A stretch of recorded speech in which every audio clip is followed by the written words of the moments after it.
अकेलापन एक ऐसा शब्द जिससे सब घबराते हैं। अगर मैं कहूं कि आपको अकेले रहना है तो आप परेशान हो जाएंगे, क्योंकि हमें इसकी आदत नहीं है, ना ही हम ऐसा करना चाहते हैं। बदलते जमाने के साथ लोगों का रहन सहन तो बदल ही रहा है, साथ ही जीने का तरीका भी बदल रहा है। कई लोग ऐसे हैं जो किसी मजबूरी में, जैसे नौकरी इत्यादि के कारण अकेले रहते हैं, तो कई लोग ऐसे हैं जो अपनी मर्जी से अकेले रहना पसंद करते हैं, अपने काम को सच्ची लगन से अकेले ही करते हैं। जो लोग अपने मर्जी से अकेले रहते हैं उनमें कुछ अलग ही गुण होते हैं। ऐसे लोग जीवन में सफलता जल्दी हासिल कर लेते हैं। अकेले रहने के फायदे अगर आपने समझ लिया तो समझो आपने पूरी जिंदगी समझ ली। अकेले रहना किसी के लिए वाकई आसान काम नहीं है। अकेले रहने का लेकिन यह भी मतलब नहीं है कि हम अपने घर परिवार मित्रों से दूर रहें। अकेले रहने की भी एक कला है जो आगे आपको इस कहानी में पता चलेगा। अकेले रहने का यहां मतलब है एकांत में रहकर अपने काम को, अपने सम्मान को, अपनी प्रतिष्ठा को, अपने अंदर झांकने की कला को, अपने उज्जवल भविष्य को आप कैसे आगे बढ़ा सकते हैं उसके बारे में जानना। हम अकेले रहने के उन 7 अमूल्य गुणों के बारे में भी जानेंगे इस कहानी के माध्यम से। एक व्यक्ति एक गुरु के पास आया और बोला, गुरुदेव, मेरे दुख का कारण क्या है? गुरु बहुत ही बड़े आत्मज्ञानी व्यक्ति थे। गुरु ने कहा, अपने आप को चीजों से चिपका लेना, चीजों को पकड़ लेना और उन चीजों के प्रति आसक्त होकर उसके पीछे भागना ही तुम्हारे दुख का कारण है। उस व्यक्ति ने गुरु को धन्यवाद किया और कहा, गुरुदेव, आपने तो मेरी समस्या का समाधान कर दिया।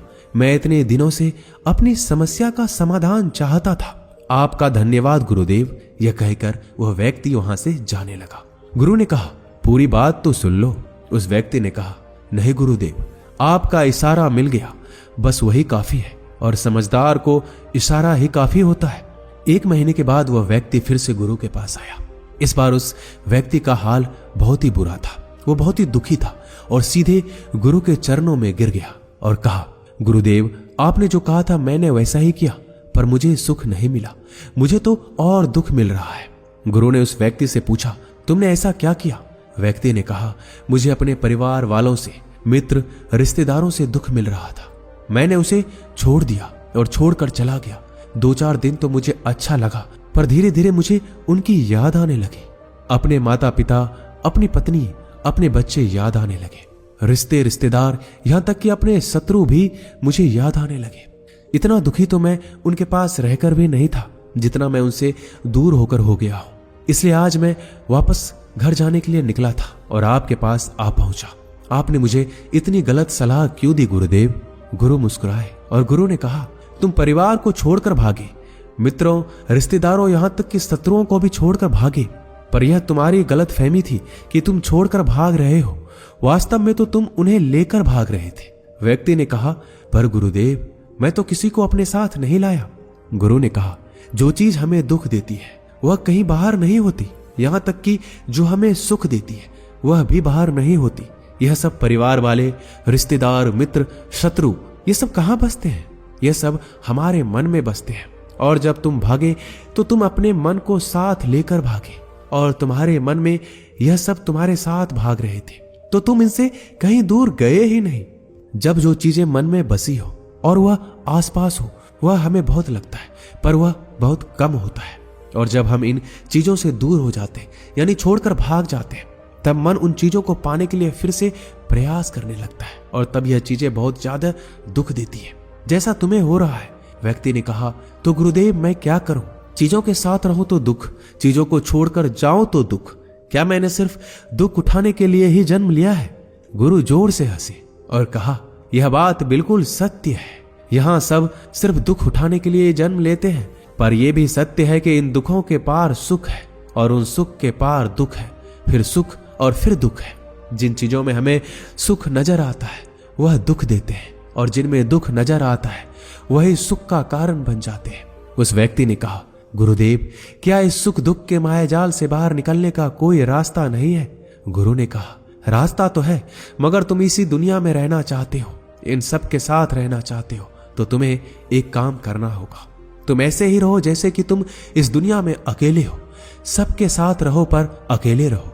व्यक्ति ने कहा, पर गुरुदेव, ये कैसे हो सकता है?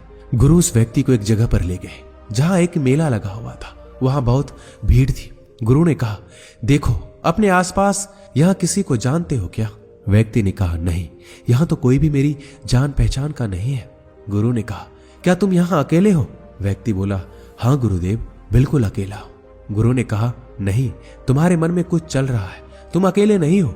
व्यक्ति ने कहा, हाँ, मैं जल्द से जल्द अपने घर जाना चाहता हूं, अपने पत्नी से, अपने बच्चों से, अपने माता पिता से मिलना चाहता हूं, अपने मित्रों से मिलना चाहता हूं, वही मेरे मन में चल रहा है। गुरु ने कहा, अब यह सब भूलकर आंखें बंद कर लो और अपना ध्यान यहां होने वाली आवाजों पर लगा दो। व्यक्ति ने ऐसा ही किया और जैसे ही उसने अपनी आंखें बंद की और सारा ध्यान वहां हो रही आवाजों पर लगा दिया, उसे एक अकेलापन, एकांत महसूस हुआ। उसे लगा कि वह इतनी बड़ी भीड़ में भी अकेला है। सभी आवाजों के ऊपर ध्यान लगाने के कारण किसी आवाज का कोई महत्व नहीं था, बस आवाजें थी और वह था। उसने अपनी आंखें खोली और कहा, गुरुदेव, यहां तो मैं बिल्कुल अकेला हूं, सब है पर कुछ नहीं है। गुरु ने कहा, बस इसी तरह अकेले होना है। तुम रहो सबके साथ, भीतर से, लेकिन अकेले रहो। साथ में सब हो पर मन में कोई ना हो।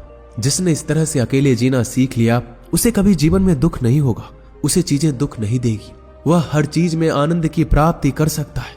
गुरु ने आगे कहा, महान सफलताएं अकेलेपन से ही शुरू होती है। अकेलापन ही हमें उनसे मिलाता है। अपने अकेलेपन को नकारात्मक मत समझना, बल्कि उसे एकांत समझकर खुद को जानने का प्रयास करो। जब तुम्हें एकांत पसंद आने लगे तो समझो तुम्हारा वास्तविक वजूद तुमसे मिलना चाहता है।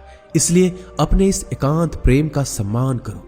गुरु बोले, मैं तुम्हें 7 ऐसी खूबियों के बारे में बताता हूं जो अकेले रहने वाले लोगों में पाई जाती है और उन्हें दूसरों से अलग बेहतर बनाती है। गुरु ने कहना शुरू किया, पहली खूबी जो एकांत में रहने वाले लोगों में पाई जाती है वो ये है कि ऐसे लोग दूसरों की तुलना में खुद के प्रति ज्यादा जागरूक होते हैं।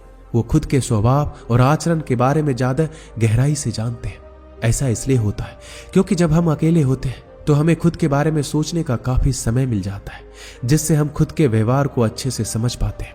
एकांत में रहने वाले लोग खुद की कमजोरी और ताकत को भी अच्छे से जान पाते हैं, जिससे वो दूसरे लोगों की तुलना में किसी भी खराब परिस्थिति का सामना ज्यादा अच्छे से कर सकते हैं। गुरु ने कहा, अकेले रहने वाले लोगों की दूसरी खूबी है कि ये सकारात्मक सोच वाले लोग होते हैं।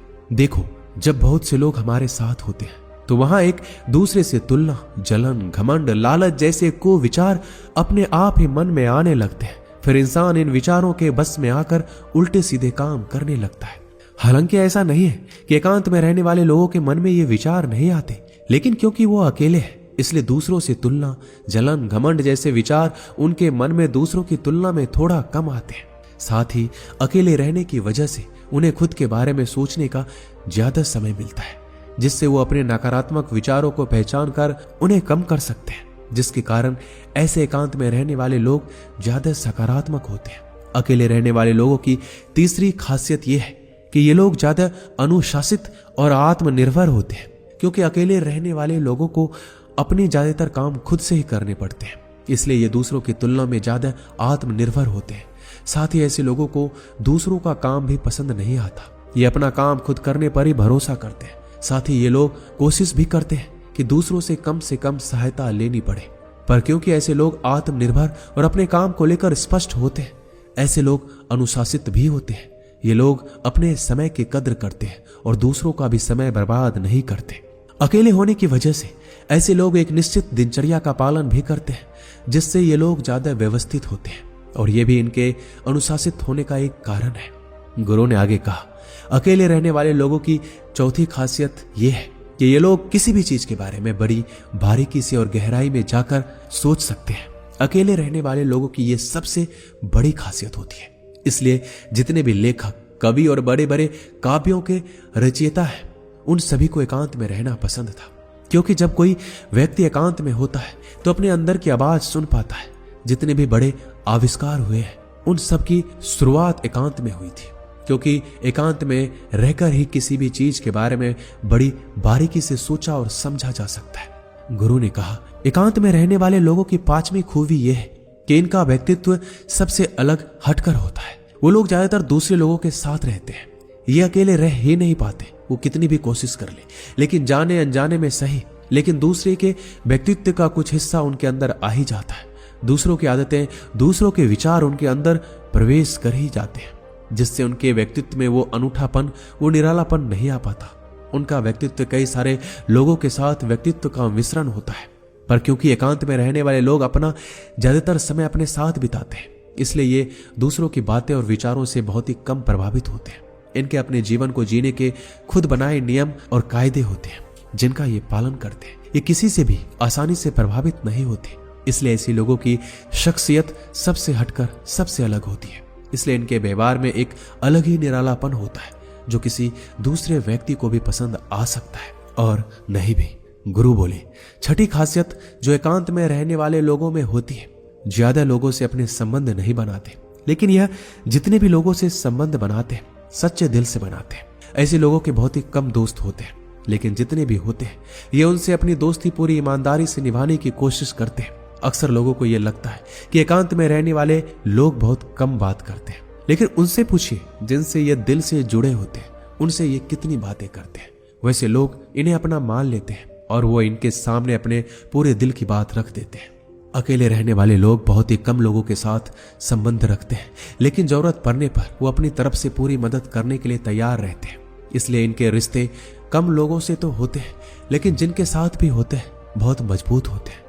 अगली खासियत, अकेले रहने वाले लोग मानसिक तौर पर और भावनात्मक रूप से मजबूत होते हैं, क्योंकि उन्हें पता होता है कि अगर कोई समस्या उनके ऊपर आती है तो उन्हें अकेले ही उन समस्या से निपटना पड़ेगा। ऐसा बार बार करने से उनके अंदर खुद के प्रति आत्मविश्वास बढ़ जाता है, और आत्मविश्वास एवं आत्मसम्मान के बनने से वो मानसिक और भावनात्मक तौर पर और मजबूत होते चले जाते हैं, और ये मान लेते हैं कि कोई भी ऐसी समस्या नहीं है जिससे वो अपनी दृढ़ इच्छा शक्ति के दम पर हरा ना सके, और यही एक सोच उन्हें दूसरों से अलग बनाती है। इतना कहने के बाद गुरु चुप हो गए। उस व्यक्ति ने कहा, गुरुदेव आपकी सारी बात तो ठीक है, लेकिन ये कब कहा जा सकता है कि अकेलापन एक वरदान है? ये सुनकर गुरु ने कहा, अकेलापन हमेशा से ही एक वरदान रहा है, अगर हम उस समस्या को पूरी सकारात्मकता के साथ उपयोग कर पाए तो। क्योंकि जब हम दुनिया के लोगों के साथ होते हैं तब हम भीड़ का हिस्सा होते हैं, लेकिन जब हम अकेले होते हैं तब हम खुद के साथ होते हैं। जब हम खुद के साथ होते हैं तभी हम अपने समय का सदुपयोग, खुद का आकलन, खुद के शौक, सभी बातों पर अच्छे से ध्यान दे सकते हैं, अपनी कमजोरियों पर भी काबू पा सकते हैं, और ऐसा कह सकते हैं कि सच में अच्छाई की राह और इंसानियत की मंजिल भी पा सकते हैं। उस व्यक्ति को गुरु की बात समझ आई और वह गुरु को धन्यवाद कहकर चला गया। जिन चीजों को हम पाना चाहते हैं वह तब तक हमें दुख देती है जब तक कि हम उसे पा ना ले। जब हम उसे पा लेते हैं तब वह फिर से हमें दुख देती है कि वह कहीं हमसे छूट ना जाए, और जब वह हमसे छूट जाती है तो फिर से हमें दुख देती है। उसके जाने का दुख तो बहुत गहरा होता है। जीवन भर हम एक चीज को पकड़ते हैं, फिर दूसरी चीज को पकड़ते हैं, तीसरी चीज को पकड़ते हैं, और पीछे की चीजों को विदा करते रहते हैं। इसी तरह हम सुख पकड़ते हुए दुख को पकड़ते चलते हैं। पर जिस व्यक्ति ने अकेले रहना सीख लिया, वह परिवार में, समाज में सब कुछ करते हुए आनंद की प्राप्ति करते हैं। सारे कार्यों को पूरा करते हुए सुख से जीता है, आनंद से जीता है। दोस्तों, इस वीडियो में बस इतना ही। मिलते हैं अगले वीडियो में। अपना ख्याल रखिएगा। धन्यवाद।